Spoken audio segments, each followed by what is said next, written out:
Sebenarnya SODM yang kalian sekarang tahu tuh ceritanya panjang. Sebelumnya di SODM, kita tarik sejarah ke belakang. Awalnya tuh di tahun kurang lebih 2017, SW masih bernama M4D yang merupakan singkatan dari Market for Dead. M4D ini cuma tag doang yang dipakai sama Jinsel, atau yang kalian tahu sekarang tuh nickname-nya Evaga, dan Zarok atau Dida temennya saat itu di server United Island Free Roam atau UIF. Semakin beriring waktu, makin banyak yang ikut-ikut menggunakan tag nama ini, dan didirikanlah in-game group bernama Mark for Dead. Gak tahu itu tanggal berapa, bulan berapa, intinya di sekitar tahun yang gue sebut itu sekitar di awal 2017. Berfokus pada grup Zone War atau GZ lah kalau anak UIF nyebutnya. Makanya dulu tuh sound off, masih pada cupu kalau pakai Deagle mah. Sampai di tahun 2020, M4D berfokus ke Sound of Clan War di scene CWTG atau Clan War Training Group. Kalau yang kalian tahu tuh kayak TCW di AAD lah. Tapi ini Sound Off. Selain itu, M4D juga aktif main sama clan yang namanya tuh Indonesian Clan dan Exterminator atau XT. Pokoknya kita dari 3 clan ini sampai sekarang juga masih nyatu, masih mabar lah kalau main SIMP. Tapi M4D di blacklist oleh server UIF karena dianggap sebagai grup terlarang dengan alasan hostile towards community. Karena jujur aja dulu tuh kita public enemy banget di server UIF. Sering trash talk sana sini. Semenjak itu M4D mengganti nama jadi Secret Weapon. Semenjak era Secret Weapon dimulai, kita berkembang ke macam-macam server. Yang pasti itu mulai di UIF. Setelah itu kita pindah ke EJCNR, FVPP, dan Indonex DM. Di Indonex sih kita aktif banget waktu itu. Dari sini juga kita dapat banyak member baru yang jadi bagian dari SW. Sempat main juga di scene TCW Exot, di GTAT dan server AD lainnya. Tapi karena kurang cocok jadi kita nggak difokusin. Ya karena kita di sana juga mainnya cuma biasa-biasa aja. Setelah itu di suatu hari gak tahu gua santet apa sama si Yong. Kita pengen nyoba-nyoba bikin server. Pas itu namanya Delki Deathmatch. Yang main sih cuma dikit, malah hampir gak ada. Emang sih waktu itu servernya full cebak gitu, pakai game mode yang mirip sama Blood DM.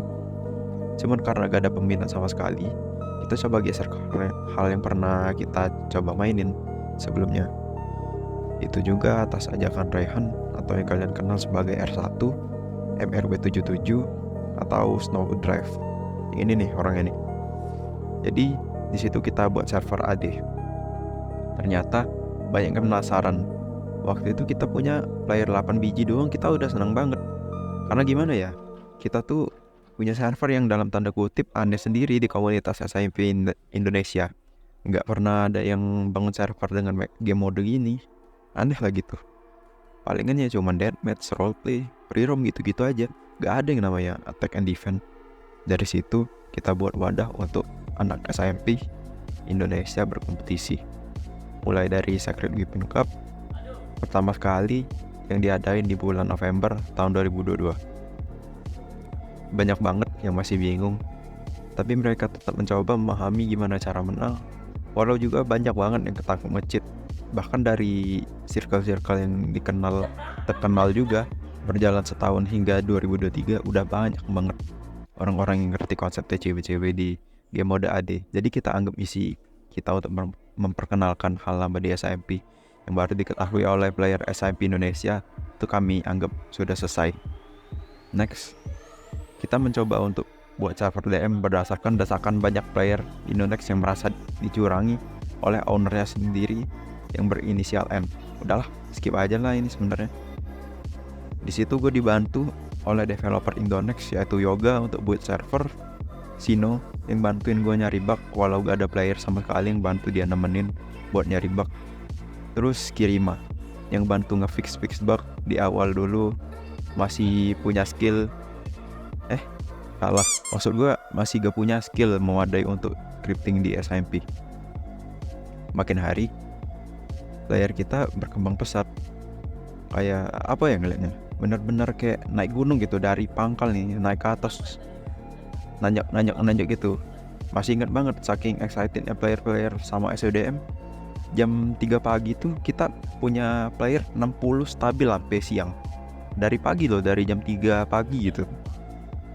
Gue juga di situ dapat player yang ambisius banget sama SWDM. Kayak gimana ya? Dia tuh paling SWDM daripada SWDM sendiri. Namanya Surya.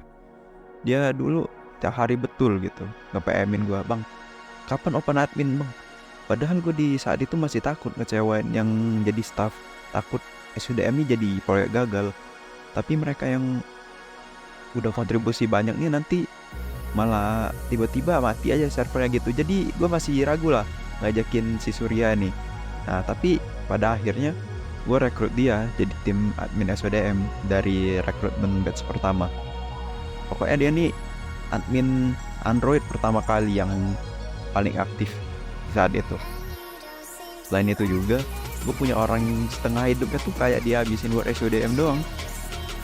Kayak dari 24 jam tuh waktu-waktu dia bangun nih, dari pagi bangun SODM, nanti siang nih, pas siang dia makan siang tuh paling sholat nih, lanjut SODM lagi, nanti asar pas bentar SODM lagi.